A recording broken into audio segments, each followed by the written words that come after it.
tiens tout de suite.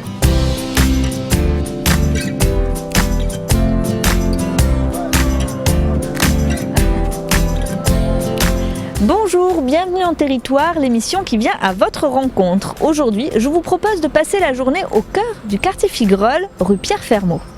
Depuis le mois d'octobre, une vingtaine de locataires vivent ici. Certains sont arrivés il y a une cinquantaine d'années pour travailler en France, d'autres ont toujours vécu ici. Tous sont en situation de précarité et ont habité un logement insalubre du quartier. Construite, gérée et financée en grande partie par Adoma, anciennement Sonacotra, la pension de famille fait partie des projets de la mission municipale Grand Cœur qui vise à rénover le centre de Montpellier. Une fois par semaine, les habitants de la pension de famille partagent le petit déjeuner. On va aller prendre un café, suivez-moi.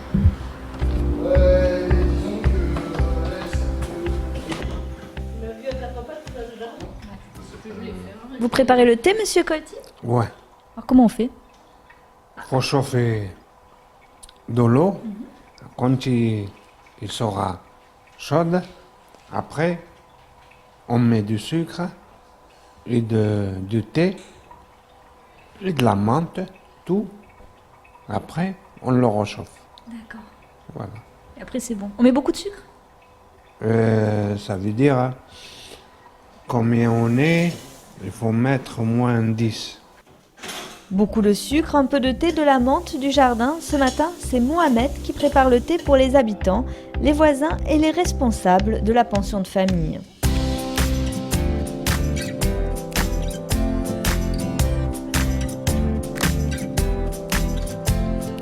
En quoi le côté familial est-il représenté ici? Le côté familial, en fait, c'est qu'il y a des espaces communs. Donc il y a un faible nombre de personnes. La pension de Fermaux Merci propose une vingtaine de logements. Sur ces 20 logements, les personnes ont des espaces collectifs. Donc il y a un jardin, il y a une salle d'animation aussi. Et surtout, il y a un couple d'hôtes, donc un couple de proximité, un responsable de pension de famille et un agent d'accueil et de service. Donc tout cela fait qu'il y a une proximité entre les personnes et qui permet de développer le projet social de la pension de famille. Justement, on pourrait se dire, il suffit de reloger les personnes. Pourquoi il faut un projet social? Pour pouvoir définir des choses qui seront construites ensemble. Là, par exemple, ce type de rendez-vous, ça fait partie du projet social. Exactement. Donc la pause café qui a lieu les mardis matins permet aux personnes de se regrouper autour d'un moment convivial, donc café, thé, ou puis avec des petits gâteaux. Les personnes préparent les choses aussi elles-mêmes et on se retrouve et on essaie de parler un peu de la pension de famille, du lieu de vie, où sont les personnes, et de dire, qu'est-ce qu'on a envie de faire ? Et ça permet donc de construire un programme d'activité qui sera avec différents axes, par exemple l'accès aux droits, la prévention santé, mais aussi surtout le développement du lien social. Vous mesurez le chemin parcouru au bout de quelques mois? Bien sûr, même beaucoup plus que quelques mois. Il y a eu un énorme investissement d'Adoma pour travailler autour des personnes, pour l'acceptation de la pension de famille, pour le relogement des personnes. Et puis une fois sur place, c'était de pouvoir vivre ensemble. Et ça a été une réussite, parce qu'une partie des personnes proviennent effectivement d'un lieu du 31 Cours Gambetta, mais en même temps, d'autres personnes sont venues s'ajouter au public accueilli. Donc on a réussi justement à créer un espace dans lequel les personnes se retrouvent et vivent un projet ensemble. On va s'interrompre parce que je vois que tout le monde arrive. Là, on va peut-être s'interrompre pour prendre le petit déjeuner.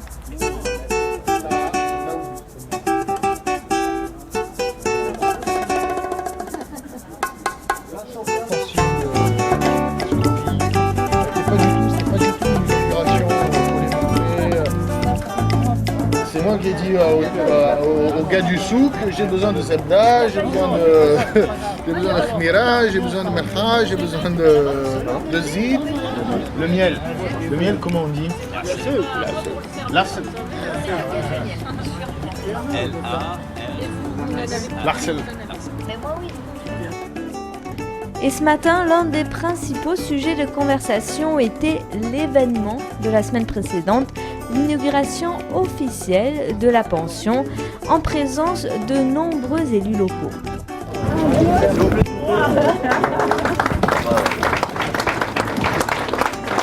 Pourquoi c'est vous qui l'avez récupéré? Je sais pas, C'est parce que Madame le maire, C'est madame. elle a dû beaucoup aimer son sourire. C'est vrai que c'est un peu le moment où on s'auto-congratule. Voilà, inauguration. Mais d'un autre côté, pour ceux qui ont pu discuter avec les élus, je Je pense à Saad et je pense à M. Daoudi. Je veux dire, ils ont été quand même plutôt sympas avec vous. Jacques. Et ce que vous faites, c'est formidable. Vous avez un travail qui est exemplaire. C'est le privé, on va avoir pour maintenant. Bien. Ça coûte ça. Oui, ça c'est bien.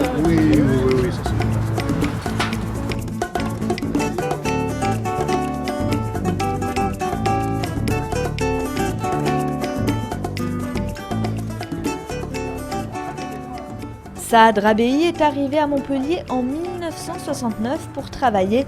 Il n'en est pratiquement jamais reparti. Pendant 42 ans, il a habité dans le même appartement qui s'est délabré petit à petit. Non, ça va, il était bien. C'était une femme, il fait le ménage, le patron qui paye, le patron il paye et tout. Après, le béquet, il ne prêtait pas ça, terminé. Et là-bas, il s'en casse les portes, il s'en casse tout. Moi, je veux déménager. Et comment on appelle la femme, la patronne, là, il m'a dit, non, bientôt. Il m'a envoyé là-bas à boutonner. Et non, m'a vu maintenant pour jouer à boutonner. Boutonner pour Saad, c'est bien trop loin de son quartier. Même mal logé, il a refusé plusieurs propositions de logements sociaux jusqu'à cet appartement dans la pension de famille. Ici, vous avez accepté. Ah là, c'est le premier, moi. Il m'a dit, bon, en train de faire les travaux là. Je dis, oui, je l'attends. Et bien, le premier, je restais à Finito, il est venu me chercher. Pourquoi vous avez accepté ici? Ah, parce que j'ai ressourcé, j'ai dit, bon, je vais ressourcer, impeccable, je vois bien, impeccable le jardin et tout. Quand il y a des projets tous ensemble, ça vous plaît, ça? Ouais. Parce que bien, j'aime bien s'amuser, moi, j'aime bien s'amuser, je rigole avec tout le monde. Hein. Et tout le monde, il me l'aime bien, c'est vrai, hein. Tous, ils me l'aiment bien, je ne sais pas pourquoi. C'était important pour vous de rester à Montpellier, dans le quartier que vous connaissez? Ah oui, pour moi, c'est bien. Pas aller ailleurs. Ah non. Ah ben, peut-être qu'un petit jeune, d'accord, maintenant, à mon âge, l'avant de l'année 70 ans.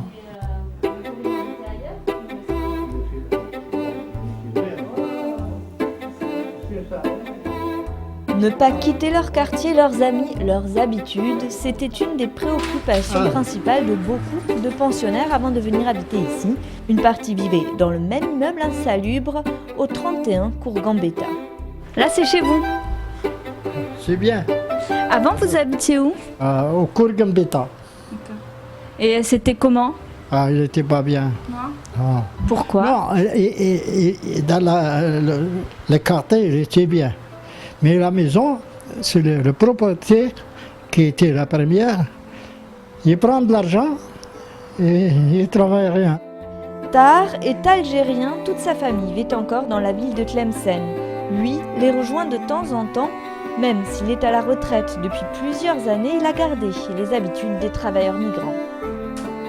Vous rentrez régulièrement en Algérie? De temps en temps? Ouais. Tous les ans? Oui, mais maintenant, quand je suis grand, je ne rentre pas. Quand je suis vieille. Parce que pourquoi? J'ai beaucoup de médicaments. Et je le prends maintenant. Et là-bas, quand je rentre là-bas, il fait chaud. D'accord? Il fait chaud. Il y en a des médicaments, mais la chaleur, je l'aime pas, moi. Il y a des enfants là-bas. Oui, vous avez la famille là-bas? Oui. Et la femme? Ils sont grands. La femme, non. Les enfants, ils sont grands maintenant. Il y a leur fille, déjà, il y en a un de 7 mois-ci, il fait passer le baccalauréat. Il m'a dit, mon grand-papa, faut demander à Allah que je vais gagner. Je souhaite pour toi. J'ai dit, je souhaite pour toi. Tu seras gagnant. Tahar Daoudi est musulman pratiquant. 5 fois par jour, il se rend dans la mosquée de son quartier. Et sur le chemin, chaque coin de rue donne lieu à une anecdote, un souvenir, comme ici, sur l'ancien site de l'armée du salut, où Tahar a passé quelques années. Par là, il était la salle de manger, là. Ici, là. Il était grand, oh.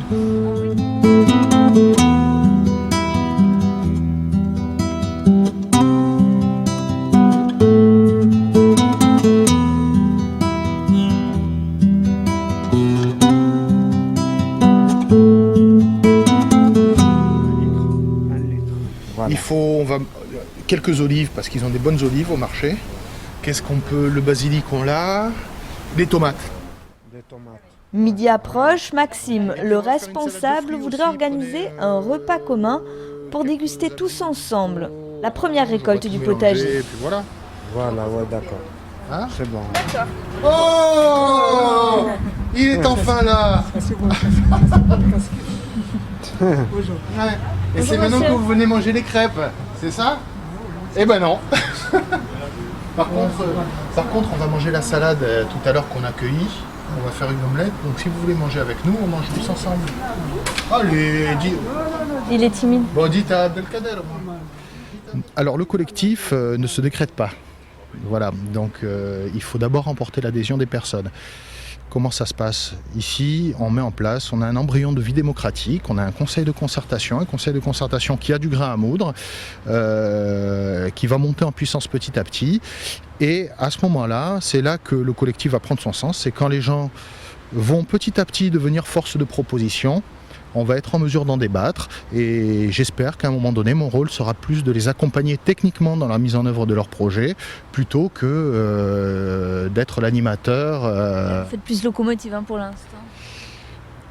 Disons que on est quand même sur une pension de famille qui vient d'ouvrir, il faut s'approprier les locaux, donc c'est vrai que là il faut quand même stimuler et mettre un peu toutes ces médiations en musique, ces animations.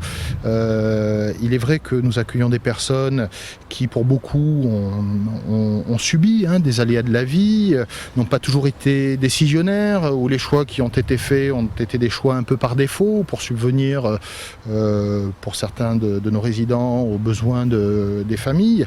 Donc petit à petit, eh bien, il faut accompagner ce changement et faire en sorte que les personnes prennent conscience de leur potentialité, de leur richesse et du fait qu'elles ont aussi leur mot à dire et qu'elles sont maîtresses de leur destin. La salade, ouais, ça va se finir. Qu'est-ce qu'on pourrait acheter là comme légumes à planter cet après-midi?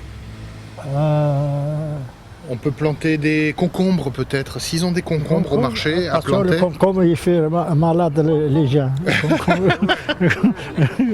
Le concombre, non. Et pour faire la liste des courses, Maxime n'hésite pas à solliciter tout le monde, comme Tahar, qui revient de la mosquée. Piment, oui. Des piments? Ouais. Des piments?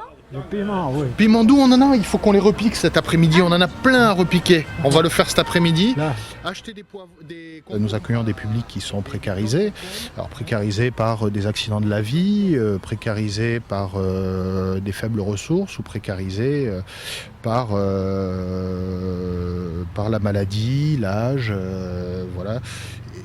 On a beaucoup de gens qui, par exemple, ont effectué toute leur vie des travaux de force et qui sont un peu diminués.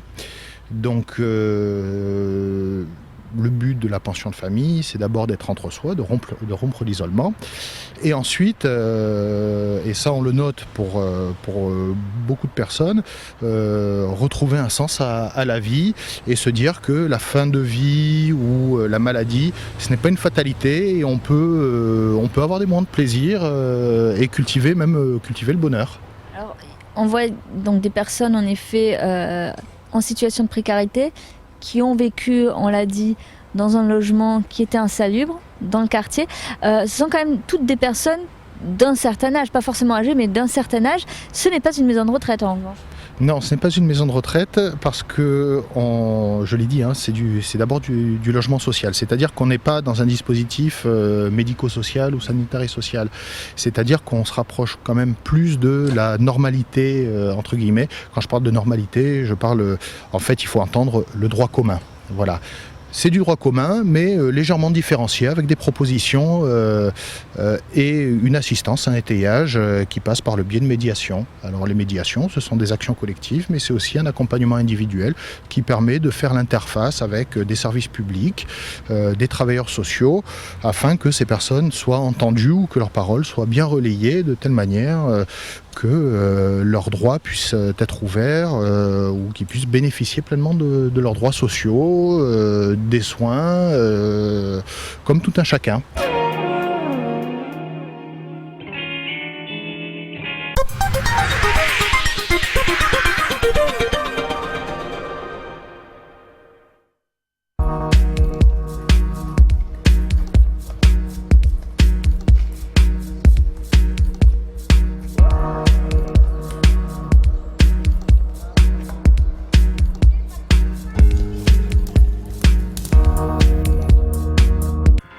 Discount Multimédia, trouvez tous les produits informatiques et multimédia qu'il vous faut à prix discount.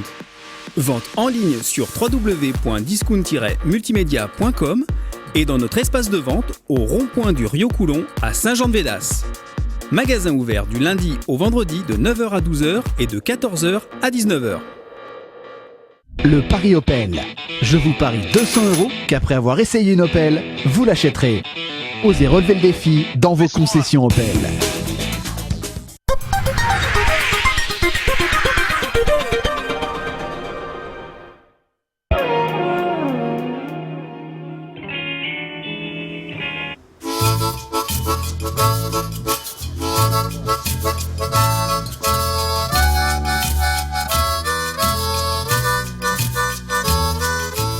Tar, Jacques, Saad, Brahim, en tout, ils sont une vingtaine à vivre dans cette pension de famille rue Pierre Fermot.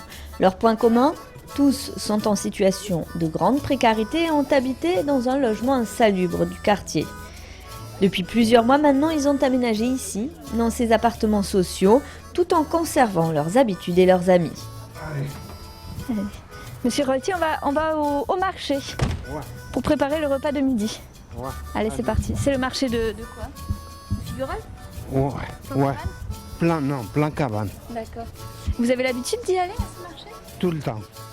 Aujourd'hui, Maxime, le responsable de la pension, prépare un déjeuner avec des légumes du potager commun et c'est Mohamed qui est chargé des courses.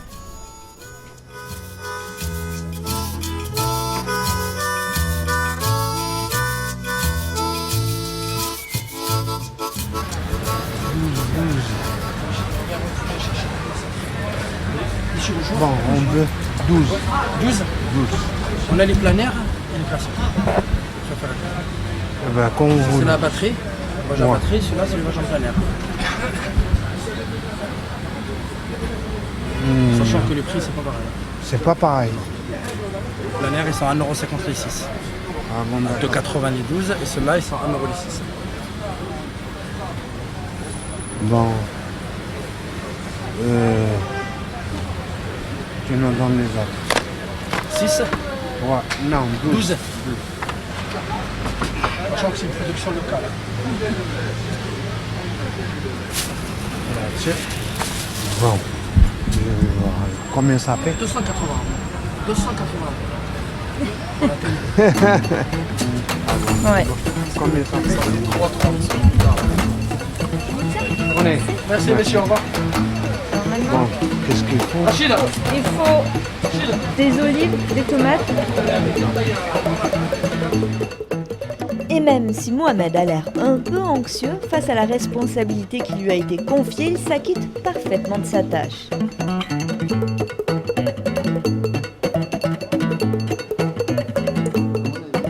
Et pendant qu'ici le repas se prépare, à quelques pas de là, les voisins s'apprêtent à rejoindre la pension. Le couple vit ici depuis 1965, autant dire qu'ils ont surveillé de près ce qui se passait dans la maison voisine. C'est resté fermé 4 ans et vous avez vu ensuite arriver des nouveaux locataires. Comment vous avez réagi au projet ? Tout le monde a été intégré au projet, hein, si j'ai bien compris. Oui, non, bien, pas de problème. Si Yvon, vous avez pensé quoi ? Au début, quand même, on n'était pas trop rassurés. Oui, au début, on n'était pas rassurés parce qu'ils nous disaient que c'était... Travailleurs immigrés. Bon. Voilà. Bon, puis ça marche bien. Comment vous avez été comment est-ce qu'on vous a fait participer au projet ? Parce qu'apparemment le voisinage a vraiment été. Eh bien, rien que de se dire bonjour et Monsieur Maxime nous dit venez un jour boire le thé et on a lié l'amitié comme ça. Des relations de bon voisinage qui ont vaincu les réticences et les a priori. Après quelques mois d'existence, la pension de famille semble parfaitement intégrée dans le quartier. Après avoir partagé le petit déjeuner avec leurs voisins, Yvon et Daniel retournent à la pension pour le repas de midi.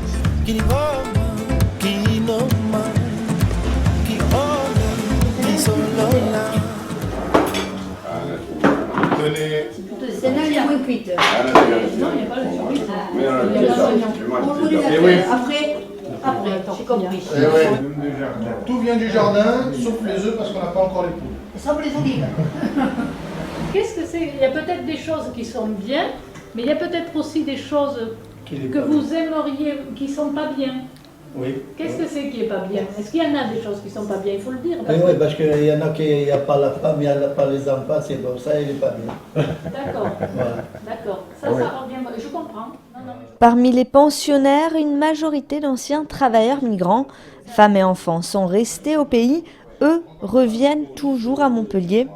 Pour certains, impossible de toucher leur retraite hors de France, d'autres ont besoin de soins et de médicaments spécifiques. Tous ont pris l'habitude d'être un homme de passage auprès de leur famille, celui qui rapporte de l'argent, un statut qui confère un peu de prestige et qui habitue à une certaine solitude.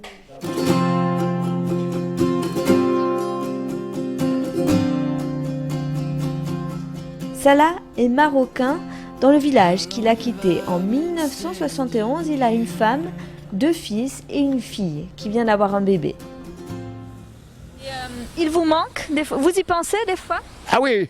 Vous avez envie de... Ah oui, surtout moi j'ai pas l'argent pour la femme. Ah ouais, un mois de mois. Vous envoyez l'argent? Eh oui, tout le mois. Et 200 ou là, 150 ou là comme ça. Ah ouais, c'est comme ça. Vous envoyez l'argent? Ah oui. Et vous les voyez un peu? Je fais les appels, se battre, tout. Bien sûr, il y a quelqu'un avec le Maroc, un copain, mon frère. L'argent est loin, je fais les affaires, se battre, qu'est-ce mort. Pourquoi vous n'allez pas vivre au Maroc? Parce que le Maroc, pas beaucoup plus. Qu'est-ce drôle, pas plus. Et votre femme? Elle n'a pas envie de venir vous voir ici? Non. Tu ne connais pas le français, la femme. Non, rien. Ah oui. Ah oui.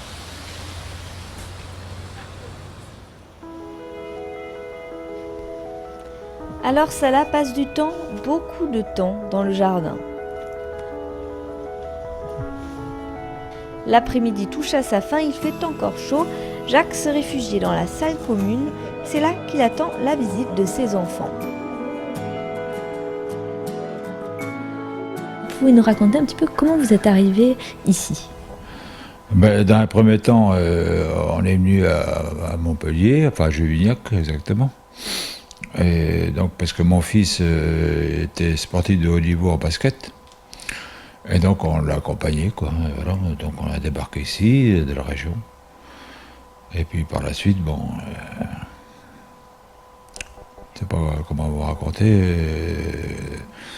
C'est avec mon ex-épouse, pardon. Ça s'est mal passé et c'est là-dessus que je suis parti au Sénégal. Vous êtes parti vivre au Sénégal? Oui, 7 mois. Bon, je suis revenu on va dire, pas en très bonne santé, quoi. Comment vous êtes arrivé ici dans cette pension de famille? Mais c'est mon fils, hein, qui s'est occupé de moi. Parce qu'il voyait très bien que j'étais pas bien, quoi. Et donc, voilà, il m'a récupéré comme ça, je lui dis la petite cuillère, et puis voilà. Bon, maintenant, ça va. Je dirais que ça va mieux, oui. Alors justement, qu'est-ce qui vous plaît ici? Qu'est-ce qui vous plaît moins? Qu'est-ce que vous pensez de l'endroit ici? Ça fait combien de temps maintenant que vous vivez ici? On va dire 4 mois, quoi. Et qu'est-ce que vous en pensez? Je pense que c'est une famille d'accueil formidable. C'est formidable, hein. Parce que personne ne vous embête ici. Hein. Voilà.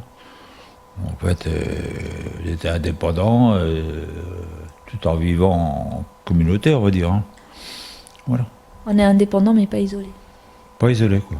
Si j'ai un problème, je vais voir M. Maxime. Et voilà, il règle mon problème.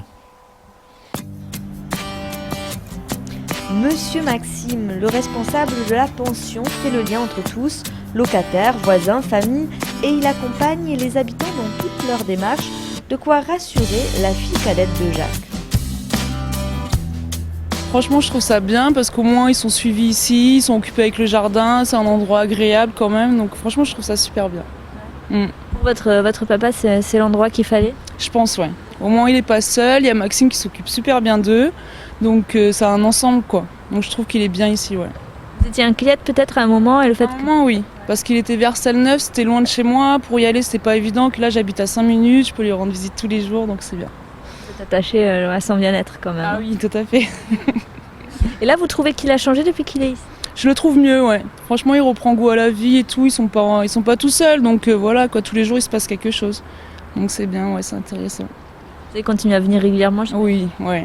En plus, Maxime, je vous dis, s'occupe bien d'eux, tout se passe bien, il n'y a pas de gêne, quoi, à voir, quoi. Moi, le mot pension de famille, la famille, ça... Familial, quoi, franchement, ouais. Même la voisine, vous avez vu, elle est venue nous voir et tout.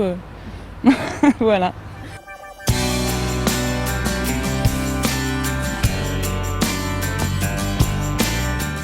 Des moments partagés de plus en plus nombreux au fil du temps qui passe et du vivre ensemble. Surtout ici, dans ce jardin, c'est le premier projet collectif des pensionnaires.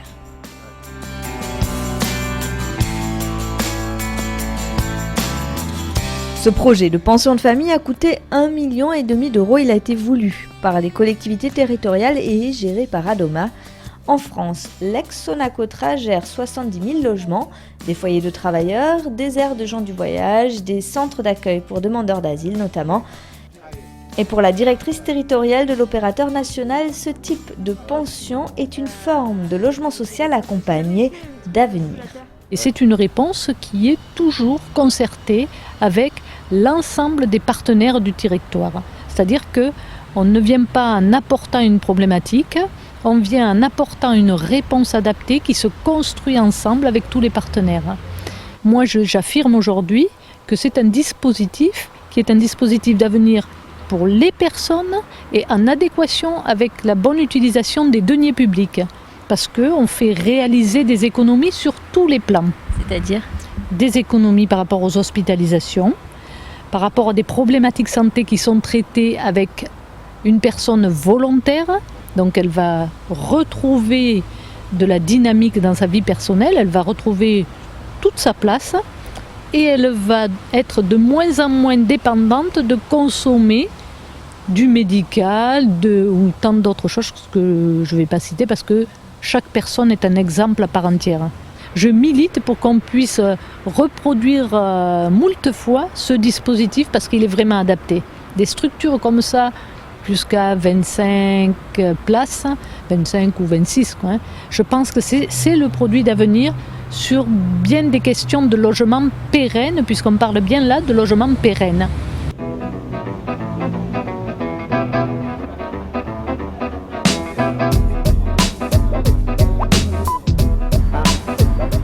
Et voilà, c'est la fin de cette émission. On se retrouve vendredi prochain pour la découverte d'un nouveau territoire. Voilà.